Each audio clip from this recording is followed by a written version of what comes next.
जय हिंद दोस्तों, हम लोग पहुंच चुके हैं 3.2 टॉपिक में। और टॉपिक है हमारा आज का direct monetisation of fiscal deficit.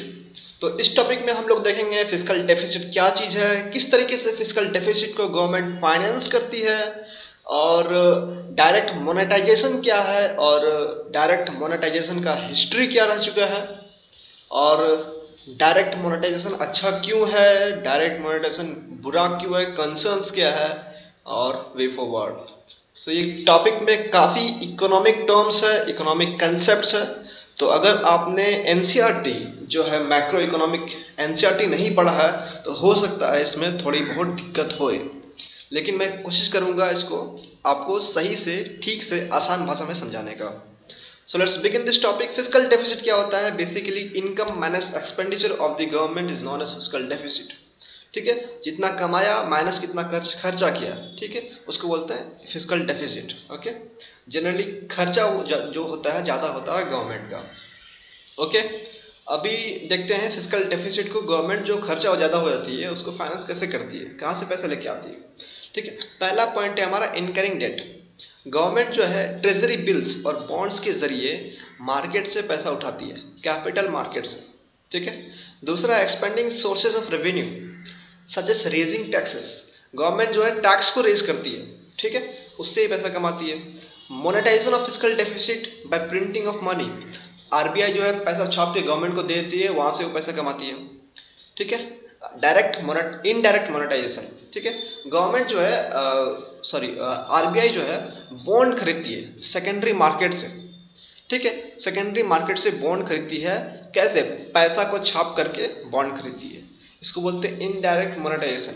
अब सेकेंडरी मार्केट क्या है? सेकेंडरी मार्केट, और यहाँ देखिए डायरेक्ट मोनेटाइजेशन में क्या होता है, आरबीआई जो है बॉन्ड खरीदती है पैसा को छाप के, लेकिन प्राइमरी मार्केट से। यहाँ प्राइमरी मार्केट है, यहाँ सेकेंडरी मार्केट, बस यही डिफरेंस है इनडायरेक्ट और डायरेक्ट मोनेटाइजेशन में। ठीक है, अब देखते हैं प्राइमरी मार्केट और सेकेंडरी मार्केट क्या होता है। जिस तरीके से मान लीजिए कोई कंपनी जैसे जोमेटो अभी अभी अभी स्टॉक मार्केट में लिस्टेड हुआ, तो मान लीजिए कि अभी लिस्टेड हुआ, वो आईपीओ निकाला, तो जो जो इंसान पहले उनको आईपीओ मिल गया, पहले उनका शेयर्स मिल गया, सबसे पहला शेयर्स उनको मिला है। ठीक है, आपको आईपीओ के लिए अप्लाई करना पड़ता है, आपको अगर शेयर्स मिल जाए तो आपको मिल जाएगा आईपीओ, तो वो आपको प्राइमरी मार्केट हो। ठीक है, जोमेटो डायरेक्ट आपको शेयर दिया है, अब आप उस शेयर को स्टॉक मार्केट में ट्रेड कर सकते हो क्योंकि लिस्ट हो चुका है। तो स्टॉक मार्केट में ट्रेड करो, आप किसी और बंदे को बेचोगे, तीसरों को बेचोगे, फिर बिकता रहेगा, वो बाय सेल होता रहेगा, इसी से तो स्टॉक मार्केट चलता है। लेकिन उसके बाद अगर मान लीजिए आरबीआई जोमेटो वापस से आपसे खरीद ले अपना स्टॉक्स, तो उसको बोलते हैं सेकेंडरी मार्केट। मतलब अगर पहली बार जोमेटो आपको शेयर्स दिया उसको प्राइमरी मार्केट बोलेंगे, या फिर जोमेटो बहुत बार खरीदने बेचने के बाद अगर जोमेटो के पास वापस आया है तो उसको बोलेंगे सेकेंडरी मार्केट। ठीक है, ये डिफरेंस है। इंटरनल डेट, अगर गवर्नमेंट किसी अंदर की कंपनी से, अंदर की आरबीआई से अगर पैसे लेती है, डेट लेती है, तो उसको बोलेंगे इंटरनल डेट। और एक्सटर्नल डेट हो गया, जैसे वर्ल्ड बैंक वगैरह से पैसे लेती है तो उसको बोलेंगे एक्सटर्नल डेट। ठीक है, तो ये 7 तरीके हैं गवर्नमेंट को फिस्कल डेफिसिट को पूरा करने के लिए। ठीक है, अब देखते हैं डायरेक्ट मोनेटाइजेशन क्या है। डायरेक्ट मोनेटाइजेशन जैसे हमने बात कर लिया कि यहाँ पर प्राइमरी मार्केट, प्राइमरी मार्केट में बॉन्ड खरीदना, वो भी पैसा छाप कर।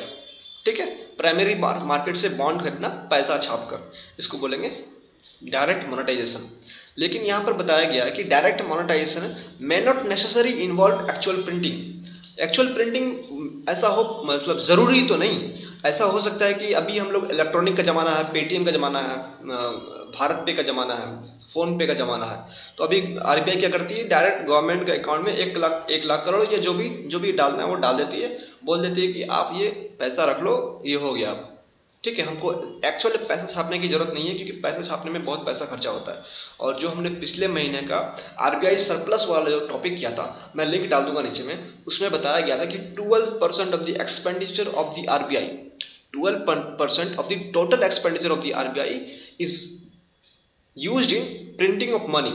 तो इसका मतलब है कि आरबीआई डायरेक्ट गवर्नमेंट के अकाउंट में पैसा जमा कर देगी, जो भी जमा करना है डायरेक्ट। ठीक है, और गवर्नमेंट जो भी स्कीम्स है अपने स्कीम्स में वो पैसे दे सकती है। और डायरेक्ट, जैसे मान लीजिए एग्जांपल देते हैं, जैसे कोई मैटरनिटी बेनिफिट्स स्कीम है, तो डायरेक्ट गवर्नमेंट जो है महिलाओं के अकाउंट में 6,000 रुपया जमा कर देती है। ठीक है। तो 6,000 रुपया अगर गवर्नमेंट बैंक में ही दे दी डायरेक्ट, तो उसको डायरेक्ट कैश देना नहीं पड़ा, तो डायरेक्ट बैंक में आ गया, तो इसको बोलते हैं इलेक्ट्रॉनिक अकाउंटिंग एंट्री। ठीक है। अब देखिए हिस्ट्री क्या है डायरेक्ट मोनेटाइजेशन का। 1997 के पहले ad hoc treasury bill automatically issued by RBI. ठीक है। एडहॉक ट्रेजरी बिल आपको मालूम ही होगा, ट्रेजरी बिल क्या होता है, सिक्योरिटी होता है, बॉन्ड होता है, सब एक ही टाइप का चीज़ है, एक ही टाइप का चीज़ है। ठीक है। एडहॉक ट्रेजरी बिल क्या होता है, जब भी फिजिकल डेफिसिट होती थी एक साल का, आरबीआई ऑटोमेटिकली उतना फिजिकल डेफिसिट का ट्रेजरी बिल इशू कर देता था। लेकिन 1997 में एक एग्रीमेंट हुआ गवर्नमेंट और आरबीआई के बीच में कि अब हम लोग ट्रेजरी बिल इशू नहीं करेंगे, अब हम लोग वेज एंड मींस एडवांस के जरिए काम करेंगे। वेज एंड मींस एडवांस क्या है, बेसिकली ये 90 डेज का लोन होता था। ठीक है। ये लोन होता है और इसका जो इंटरेस्ट रेट होता है वो रेपो रेट होता है, और जो भी इसका टर्म्स एंड कंडीशन से लिमिट से कितना तक हम लोग लोन ले सकते हैं, मतलब कितना तक गवर्नमेंट जो आरबीआई से लोन ले सकती है, वो म्यूचुअली डिसाइड होगा आरबीआई और गवर्नमेंट के बीच से। ठीक है। और ये सिर्फ सेंट्रल गवर्नमेंट को नहीं, ये स्टेट गवर्नमेंट को भी आरबीआई WMA लोन दे सकती है, ये एक लोन का नाम है। ठीक है। लेकिन इसको अच्छे तरीके से इम्प्लीमेंट नहीं किया गया, और 2006 तक, 1997 से 2006 तक प्राइमरी इशुएंस पे ही काम किया, मतलब जो भी सिक्योरिटीज पे उस पर काम किया। ठीक है। 2003 में एक एक्ट आया, physical responsibility and budget management act. तो 2006 के बाद आरबीआई ये गवर्नमेंट सिक्योरिटीज खरीदना बंद कर दिया, बोला कि फिजिकल डेफिसिट आप करते हो, जिम्मेदार आप हो, मैं नहीं खरीदने वाला भाई। ठीक है। मैं नहीं खरीदने वाला, तो गवर्नमेंट अब खुद ही देखता है, कहीं कहीं से जुगाड़ करता है, डेट लेता है, कुछ करता है। ठीक है। 2018 के बाद 2018 में एक स्केप क्लॉज मोदी गवर्नमेंट ने एफआरबीएम एक्ट को अमेंड करके स्केप क्लॉज उसमें डाल दिया। स्केप क्लॉज ये है कि आप जब भी नेशनल सिक्योरिटी का मामला होगा, act of war, national calamity, जैसे अभी कोरोना है, कोविड है, तो उस वक्त में आपको हमारा बॉन्ड खरीद करके हमें पैसे देने पड़ेंगे। ठीक है। तो ठीक है, नेचुरल कैलेमिटी, नेशनल सिक्योरिटी का मामला है, तो पैसे तो देना पड़ेंगे। ठीक है। फिर rules are made to be broken. ठीक है। यहाँ पर ये हिस्ट्री हो गया हमारा डायरेक्ट मोनेटाइजेशन का। ठीक है। हम लोग देखते हैं हम रीजंस क्या है। देखिए यहाँ से अब हम लोग का जो है इकोनॉमिक चीज़ें आएंगी, और आपको इंटरेस्ट रेट और जो भी मनी सप्लाई, मनी डिमांड, ये सब चीज़ों का थोड़ा बहुत आइडिया होगा, तो इससे समझने में मज़ा आएगा। ठीक है। अगर आप नहीं पढ़े हो तो एक बार रीडिंग मार लो, उसके बाद आओ समझ में आएगा ये चीज़ें। ठीक है। मैं कोशिश करूँगा आपसे आसान भाषा में समझाने का। फाइनेंसिंग रिकवरी प्रोग्राम, कोविड वगैरह में पैसे देंगे गवर्नमेंट को, तो गवर्नमेंट अच्छे से पॉलिसीज को इंप्लीमेंट करेगी। जैसे यहाँ पर एग्जांपल दिया हुआ आत्मनिर्भर भारत 3.0, और भी बहुत सारे स्कीम्स है जो गवर्नमेंट कोविड के टाइम में लाई है, सबको इंप्लीमेंट करने में हेल्प होगा। ठीक है। देखिए हायर स्पेंडिंग, अब मैं दिखाता हूँ यहाँ से इकोनॉमिक असली चीज चालू हो गया। हायर स्पेंडिंग कैसे होगा, मतलब गवर्नमेंट अगर पैसा प्रिंट कर रही है, इससे हायर स्पेंडिंग कैसे होगा, मैं दिखाता हूँ आपको। मान लीजिए गवर्नमेंट पैसा प्रिंट कर रही है। ठीक है। मान लीजिए कि एक कंट्री में दो ही बंदा है। ठीक है। दो ही बंदा है। अभी एक बंदे के पास 40 रुपया, एक बंदे के पास 60 रुपया। अभी आरबीआई पैसा प्रिंट कर दी और 100 रुपया। ठीक है। 100 रुपया मार्केट में था और 100 रुपया आरबीआई प्रिंट कर दी। ठीक है। तो अभी दो ही बंदे हैं, तो एक बंदे के पास 80 रुपया हो जाएगा और दूसरे बंदे के पास 120 रुपया हो जाएगा। तो देखिए अब पैसा बढ़ गया, लेकिन अभी यहाँ पर दो बंदे नहीं होंगे ना मार्केट में करोड़ों बंदे होते हैं। तो लोगों के हाथ में पैसा बढ़ जाता है अचानक से, और अगर अचानक से लोगों के हाथ में पैसा बढ़ जाता है तो लोग खर्च करना चालू कर देते हैं। अब बोलोगे लोगों के हाथ में पैसा बढ़ जाता है तो भाई दाम भी तो बढ़ता है, तो खर्च तो उतना ही कर पाएगा, सामान तो उसको उतना ही मिलेगा। लेकिन ऐसा नहीं होता है। जो भी दाम बढ़ना होता है ना, वो कुछ टाइम बाद, महीना, 2 महीना, 3 महीना, 6 महीना के बाद दाम बढ़ता है। पैसा हाथ में तुरंत बढ़ जाता है लोगों का। ये एक एजम्पशन कह सकते हो, या फिर एक फैक्ट कह सकते हो कि ऐसा होता है, जनरली ऐसा होता है कि इन्फ्लेशन बाद में आता है, पैसा लोगों के हाथ में पहले बढ़ जाता है। तो इससे लोगों का स्पेंडिंग बढ़ता है, और लोगों का स्पेंडिंग बढ़ेगा तो क्या होगा, लोग ज़्यादा खर्च करेंगे, ज़्यादा खर्च करेंगे तो कोई ना कोई तो कमाएगा ना। हम खर्च कर रहे हैं मतलब दुकानदार लोग कमा रहा है, दुकानदार लोग कमाएगा तो जीडीपी बढ़ेगा। तो इससे हमारा ओवरऑल डिमांड बढ़ता है, और ओवरऑल स्पेंडिंग बढ़ता है और जीडीपी बढ़ता है।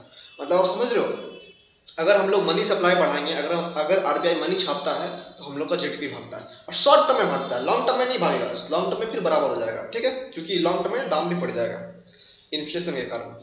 ठीक है। मेंटेनिंग फाइनेंशियल स्टेबिलिटी, अब देखिए अगर आरबीआई जो है गवर्नमेंट को पैसा नहीं देगी, अगर आरबीआई मोनेटाइजेशन नहीं करेगी, आरबीआई गवर्नमेंट को पैसा नहीं देगी बॉन्ड खरीद के, तो गवर्नमेंट कहीं ना कहीं से लोन लेगी तो इंटरेस्ट रेट देना पड़ेगा लोन में, और अगर गवर्नमेंट नहीं चुका पाई तो गवर्नमेंट की क्रेडिबिलिटी खराब होगा।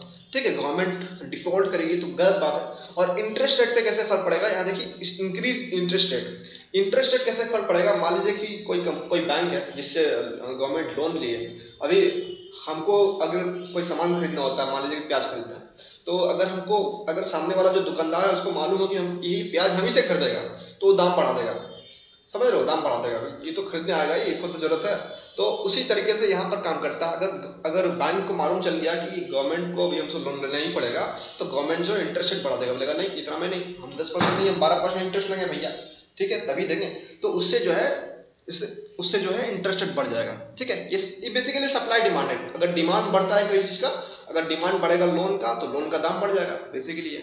ठीक है, when interest rate cuts are not possible, infusion of liquidity. ठीक है, direct monetisation can provide liquidity in financial system when interest rate cuts are not possible due to inflationary concerns. अब मैं बताता हूँ आपको, यहाँ पर नेक्स्ट कंसेप्ट है कि इंटरेस्ट रेट और इन्फ्लेशन में क्या फर्क है। जैसे मान लीजिए कि इंटरेस्ट रेट जो है बहुत कम कर दिया है गवर्नमेंट, इंटरेस्ट रेट अगर बहुत कम हो गया है तो आपको लोन बहुत कम रेट में मिल जाएगा। लोन अगर बहुत कम रेट में मिलेगा तो आप लोन लोगे और अपने बिजनेस में लगाओगे, क्योंकि अगर आप बैंक में पैसा रखते हो तो आपको मान लीजिए कि 3% इंटरेस्ट रेट मिलेगा, और अगर आप अपना बिजनेस में पैसा लगाते हो, मान लीजिए कि आपको 40% प्रॉफिट होगा, ठीक है, 40% रिटर्न आएगा, तो आप कहाँ अपना बिजनेस में लगाना चाहोगे, तो उसके कारण लोन का डिमांड बढ़ जाता है। लोन का डिमांड बढ़ता है तो बैंक से पैसा मार्केट में आता है। लोन क्या है, लोन क्या बेसिकली बैंक से पैसा मार्केट में आएगा, लोग पैसा लेंगे बैंक से। ठीक है, तो वहां से पैसा मार्केट में आएगा, और मार्केट में अगर पैसा बढ़ गया तो चीजों का दाम बढ़ेगा। समझ रहे हो, अगर मार्केट में मनी सप्लाई बढ़ गया तो चीजों का दाम बढ़ेगा ही बढ़ेगा, लॉन्ग टर्म में बढ़ेगा, और long term in the sense कि 6 महीना बाद, साल भर बाद बढ़ जाएगा। ठीक है, तो ये जो चीज है, इंटरेस्ट रेट घटाने से इन्फ्लेशन बढ़ता है। ठीक है, ये कंसेप्ट है, इंटरेस्ट रेट घटाने से इन्फ्लेशन बढ़ता है। ओके, अब देखिए, lower interest rates allow government to borrow and invest in productive asset. अगर आरबीआई गवर्नमेंट को पैसा नहीं देती तो इंटरेस्ट रेट बढ़ जाता। अगर आरबीआई गवर्नमेंट को पैसा दे रही है, इसका मतलब इंटरेस्ट रेट कम है, और इंटरेस्ट रेट कम है तो गवर्नमेंट कहीं और से भी पैसा ले सकती है, आरबीआई से तो लेगी, और कहीं और से भी पैसा ले सकती है प्रोडक्टिव एसेट बनाने के लिए, जैसे रोड, हॉस्पिटल वगैरह वगैरह। ठीक है, उसके बाद अदर बेनिफिट्स में आ गया, money financed programme does not increase future tax burdens. अगर आरबीआई गवर्नमेंट को पैसा देती है तो गवर्नमेंट लोन नहीं लेगी, और लोन नहीं लेगी तो फ्यूचर टैक्स बर्डन नहीं होगा।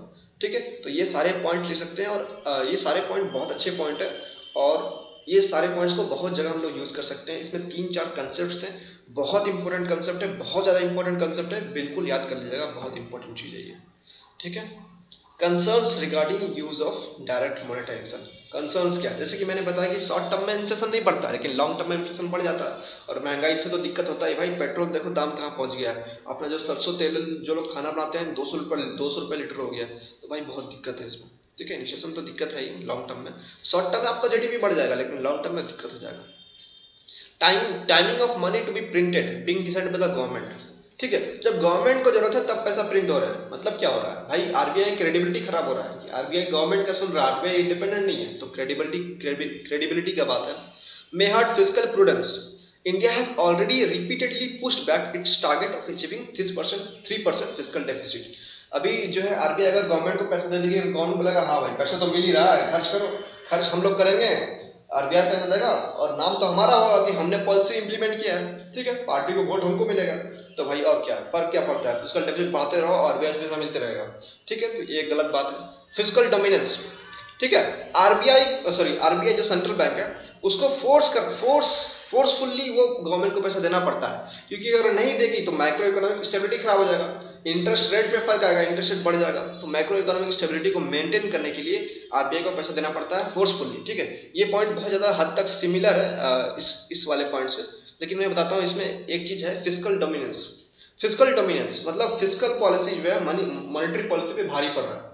अब फिस्कल पॉलिसी क्या है, जो भी पॉलिसी गवर्नमेंट बनाती है उसको फिस्कल पॉलिसी बोलते हैं, और जो भी पॉलिसी आरबीआई बनाती है, जो भी पॉलिसी गवर्नमेंट बनाती है उसको फिस्कल पॉलिसी बोलते हैं, और जो भी पॉलिसी आरबीआई बनाती है उसको बोलते हैं मॉनेटरी पॉलिसी। गवर्नमेंट भी इकोनॉमिक स्टेबिलिटी के लिए बनाती है और आरबीआई भी इकोनॉमिक स्टेबिलिटी के लिए बनाती है। ठीक है, स्टेबिलिटी या फिर इकोनॉमिक ग्रोथ दोनों बोल सकते हो आप। ठीक है, ineffective to increase liquidity.